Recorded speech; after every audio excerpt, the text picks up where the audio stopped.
Welcome to Massachusetts College of Pharmacy and Health Sciences podcast, The Secret to Living to 200. My name is Jennifer Persons, and I'm your host. In each episode of this series, we will explore different aspects of health and the factors that allow us to live longer, healthier lives with the help of a thought leader from the university. This year, MCPHS is celebrating its 200th birthday, and what better way to kick off our bicentennial celebrations than with a podcast about longevity and well-being.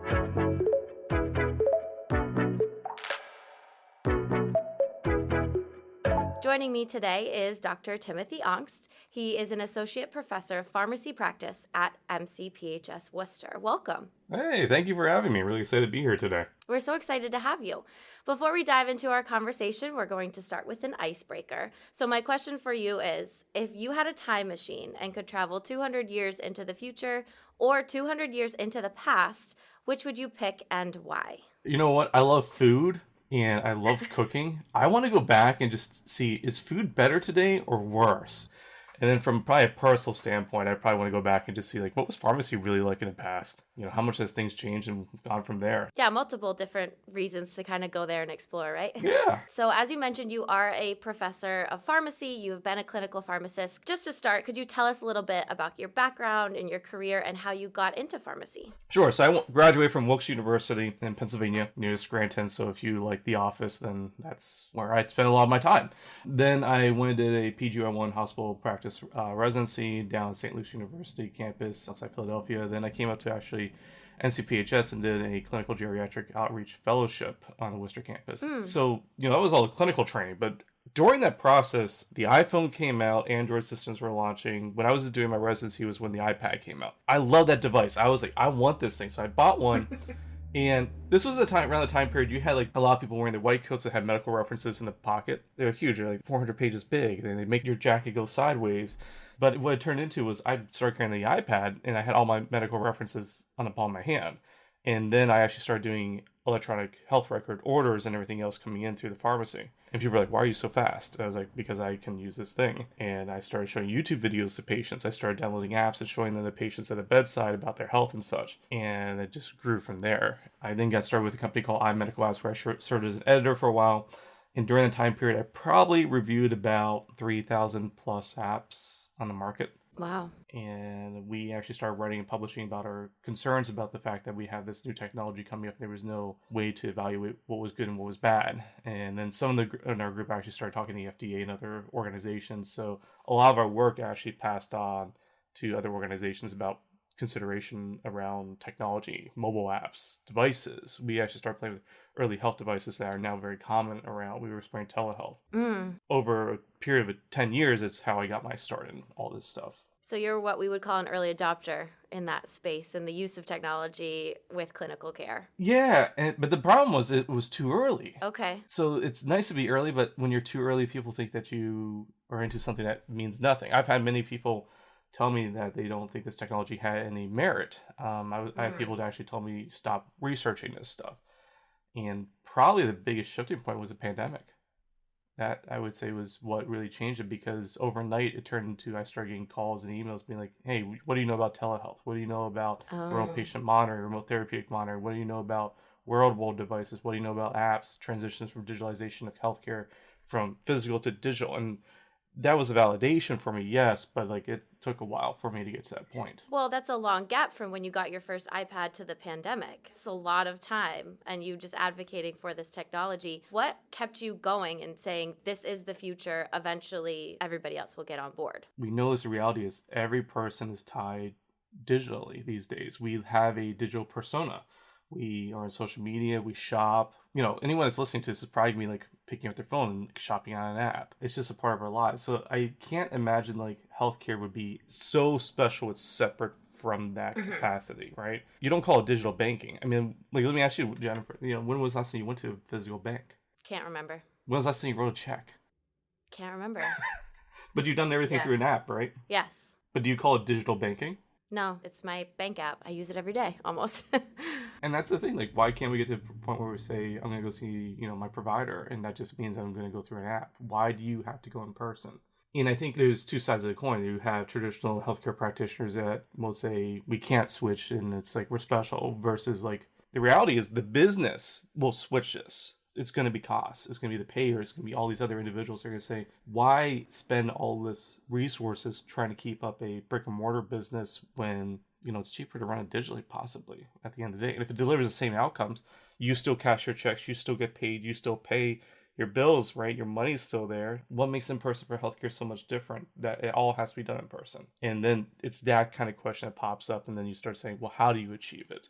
Mm-hmm. And that's what kept me interested for a long time. Interesting. So I want to focus in on telehealth and the idea of healthcare apps and storing data. From a consumer perspective, I think it's just something so personal, and that people feel they need that connection with their doctor. They don't necessarily just want to get the notification of test results on their app because, to be honest, not many people can interpret them. So maybe they're worried about what they might say, or just having all of that personal information about your medicine, your weight, all of that in the palm of your hand. I think what you're saying, it's people aren't used to it. What would you say to those people who are nervous? I think it's also the fact that it's that transition period. We go back and we look, and like when ATMs came out, and still, that thing, like we still get people who are scared of digital banking. Most of the population now use it, but I come across that there's always a shift in design in order to actually get people used to these concepts.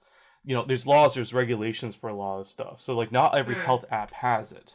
That's the key thing. Not every app has to follow certain security things. If you're accessing information through like your EHR portal from Epic or something else like that, from our MyChart, yeah, it's following actually rules and regulations similar to like banking industry and stuff like that.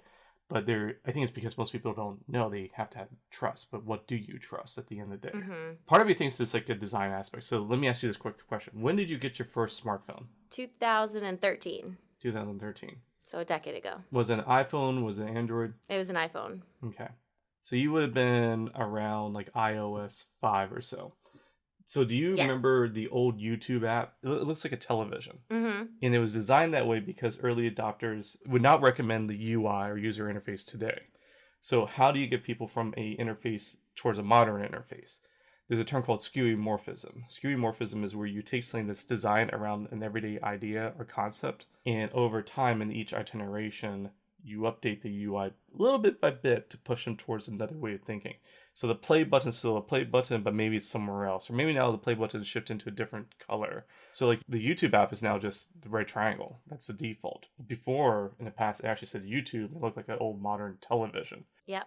But that was just to get people to realize what it did. The reason why I bring this into play is because even early banking apps made it look like you're writing out a check. You make a payment nowadays, you don't think like I'm writing a check. It's because it's all handled. And it's going to take us a decade plus to digitalize the whole process. So telehealth to me is just a digitalization of a process. You or me are supposed to be in person in a studio having this conversation, right? But instead we're going through Zoom to actually record. Yeah. Is there a big change in terms of what that outcome achieves is a question. And I think that's the issue is telehealth to me is just, you just digitalize the process. It didn't make the process any better. The only thing I could think better might be the experience of I didn't have to drive somewhere. I didn't have to wait in a waiting office. I didn't get stuck in traffic. I didn't have to spend $15 on parking. There's that logistical approach that meets a patient where they're at for telehealth. That I think is very nice. But in terms of making care any more advanced, I don't see it. Okay.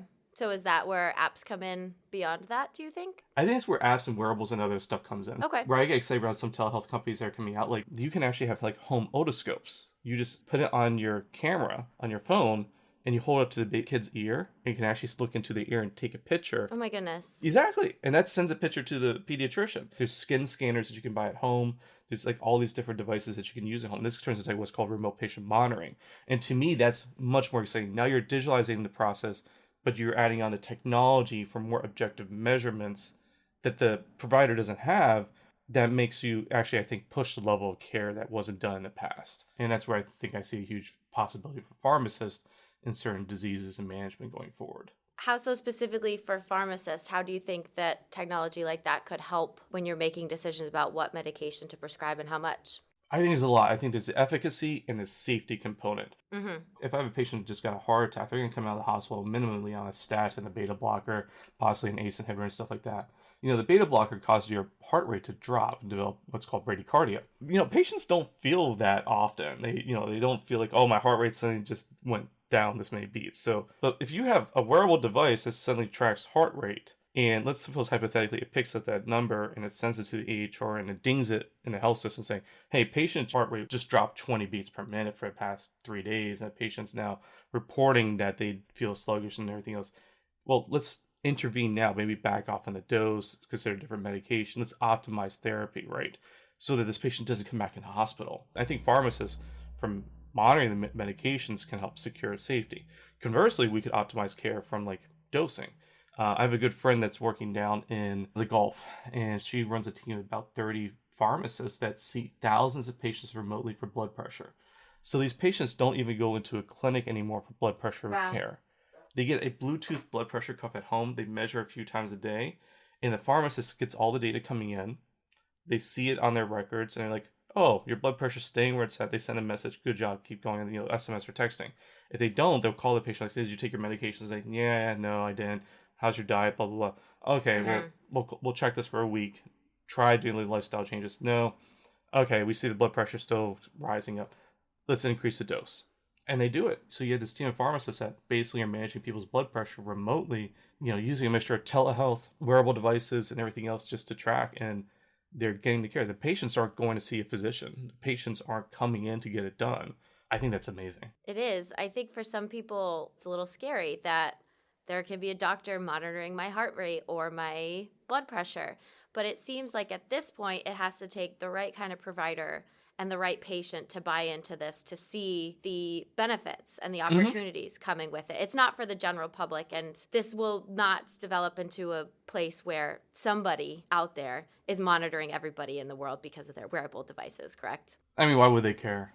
I think it's where people get caught up in data, and I think data does matter. Most of the data that's out there is de-identified and used for research purposes. I think the privacy around healthcare is going to turn into, oh, someone may have access to this, but like, what are they going to do with it? I'm not too sure. Yeah. So it's one of those avenues where we'll probably see interesting things pop up, because humans will be humans and will do crazy stuff with whatever we get access to. I guess the bigger question is, does the ends justify the means? Yeah. I think in the United States, with our healthcare costs being stupid, be quite frank, you'll see a lot of people invest in this because they're going to look at it and say, whatever we can do to drive down costs is better than nothing. We'll deal with the individual problems as they pop up, but the cost of healthcare is unsustainable going forward. And as with anything, do you see it as more of a risk-benefit analysis, in that, yes, there will be things that will come up that might cause issues, that might make people uncomfortable, but ultimately the final result is better for everybody? Yeah, I think for me, it's like, I don't seek perfectionism. I know I won't be perfect, because healthcare as it currently is isn't perfect. Thinking that providers and healthcare are infallible is, that's a flaw. Like, we make mistakes every day. We do. I've made mistakes. Other people make mistakes. I don't know any person who works in healthcare that did not make a mistake. That's just inevitable. We're humans. And that's it. And I think people thinking like the way that currently healthcare is fashioned is the best and that we can't change it. I think that's where we get stagnated. Yeah. And that's, I think, the reason why we see so many people outside healthcare trying to do it, because they've had experiences where they're not happy with how healthcare is run. Like, why would Apple want to make these devices? Well, it's probably because their engineers at one time or another be like, why can't we do this? So if they're not going to do it, well, let us do it. And that's the innovation curve. But, it's a matter of like, how do we combine best practices with what can be done and make something that works and addresses all stakeholders' concerns at the end of the day. Yeah, it's not just data for the providers, but it's also data for individuals to make better choices and change things about their life. When you were speaking, it also made me think could resolve some of the issues we're having with access. Yes. That's always been the goal around digital health, is that it should increase access. It should increase access to care, scalability of care, and it should drive better precision medicine at the end of the day towards individuals, because it's based around their data. Can you talk a little bit about what it will take to kind of get people widely on board? So my working theory is that, one, you have to have buy-in from patients. I think what's going to be the driving force is you have a lot of, let's say, millennials or Gen X. Yeah. They're going to basically say, I don't want mom to go into a nursing home. What can I buy or what can I do to help support? Right. They're willing to buy and put money into it. Next, then, that goes with it is, then we'll need the practitioners. How do we educate ourselves to know what is best practice, workflow, and such? When should a patient come in? When should a patient be seen remotely? When should you prescribe an app? When should you prescribe a device? Which device should you use? I would probably mimic what we currently see with continuous glucose monitoring for diabetes. Diabetes is probably leading the charge in healthcare technology and how we have like certified diabetes educators handling this. Like that's going to be our mimic. Then the last one's going to be payers. That's a group that I've been working with a lot as of late, and they are interested, but we need data showing at the end of the day it reduces total cost of care. So we need more financial data. They need the proof. That's it. So we're going to need more clinical data, larger studies just saying, where is the best fit for this technology? And that's going to take until the 2030s to really roll out for the payers to sit back and say, yeah, it's worth covering this and doing this because there's a financial plus to it at the end of the day. And then we'll create billing codes for it. We'll decide who to pay, how to pay, how to make this all work. And then you get that nice little circle that can occur.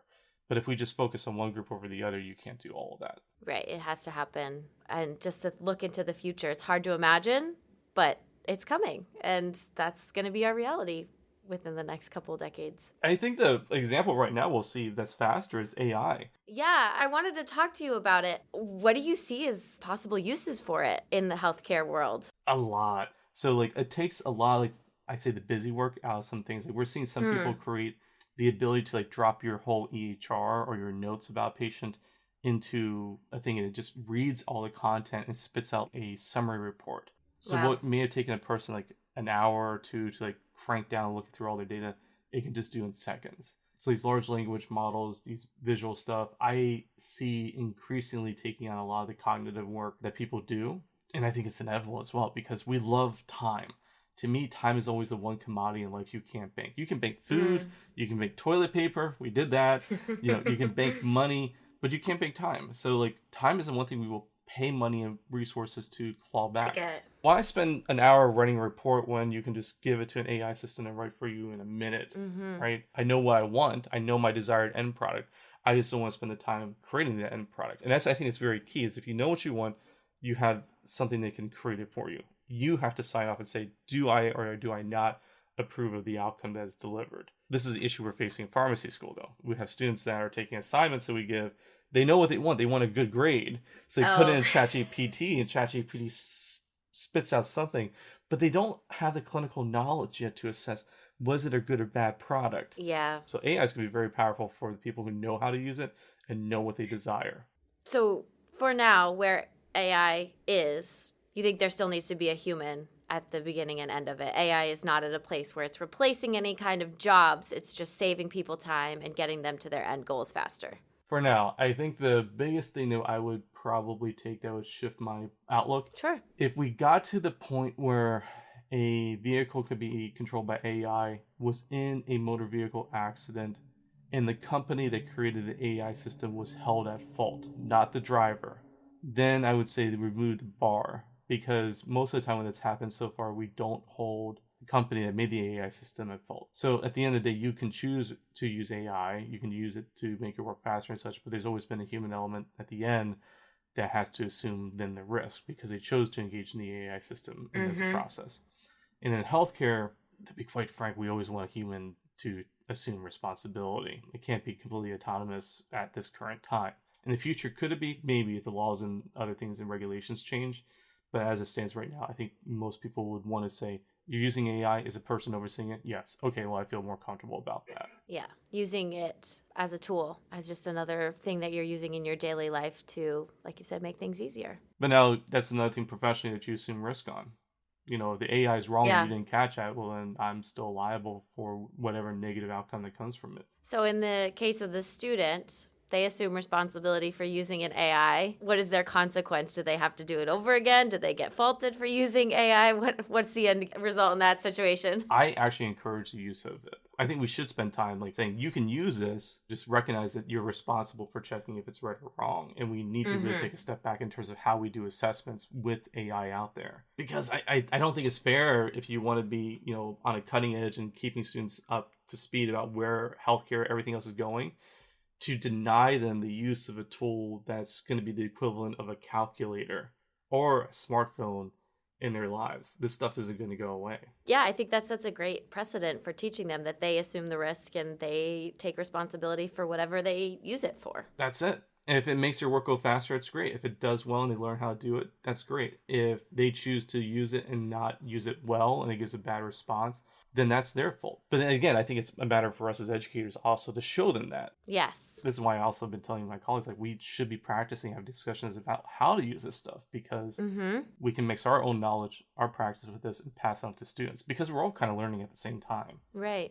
It's a unique kind of time. So I know this might be hard considering the scope of things we talked about, but if you could pick one piece of technology or innovation that makes you most excited about the future of this digital healthcare landscape, what would it be? I really like remote therapeutic monitoring. I really like the idea that we're going to get to the point where we can remotely monitor conditions. And I think my hope for that is that we stop a lot of diseases spiraling out of control. For diabetes, for instance, I do think CGM will get to the point where that just evolves further. Maybe it's not even a device that's invasive like a needle. It's something you can just wear, like a watch. And I would love it if it would give feedback to people like, your blood sugars are trending up, and if you keep doing what you're doing, you will develop diabetes. Wow. I would really like to see that availability, where we preempt conditions way before they happen. Because I look at like a car, like your car will send you signals saying, hey, your engine lights, your oil's low, your tire pressure low, and you can choose to ignore it, but you know that you're at fault then if something bad happens. Right. The human body, like, I don't get warnings saying my cholesterol's high. I have to go in at certain points assigned, because from a population health standpoint, that's the best way to treat most people. Not everyone, not the individual. So I'm looking forward to, as we get to that more individualized care, it's like, hey, you know what? You're doing great, or something's going on with you, and we should probably look at it faster, just to be sure. I think that would be amazing. Tim, thank you so much for this conversation. I've learned a lot. I've thoroughly enjoyed it, and I hope you have as well. No, thank you. Thank you for having me. Appreciate it. We have one more part of our show, and it's called Red's Rapid Fire. So I'm going to ask you a short series of questions, and the goal is to answer them as quickly as possible. Are you ready? Yes, let's go for this. Okay. What is your favorite month? March. What was the last movie you saw? I think Toy Story. Me too, actually, oddly enough. Coffee or tea? Coffee. If you could have a superpower, what would it be? Time control. What was your dream job growing up? I wanted to be a history teacher. What is one meal you'll never get sick of? Prime rib. If you could live in any decade, which would you choose? Now. Where is your happy place? Sleeping. What is one piece of advice you would give to your younger self? Invest in Google. And on that note, that wraps up our show. Thanks again, Tim, and thank you for listening to this episode of The Secret to Living to 200. We hope you'll join us next time, and as always, stay curious, Cardinals.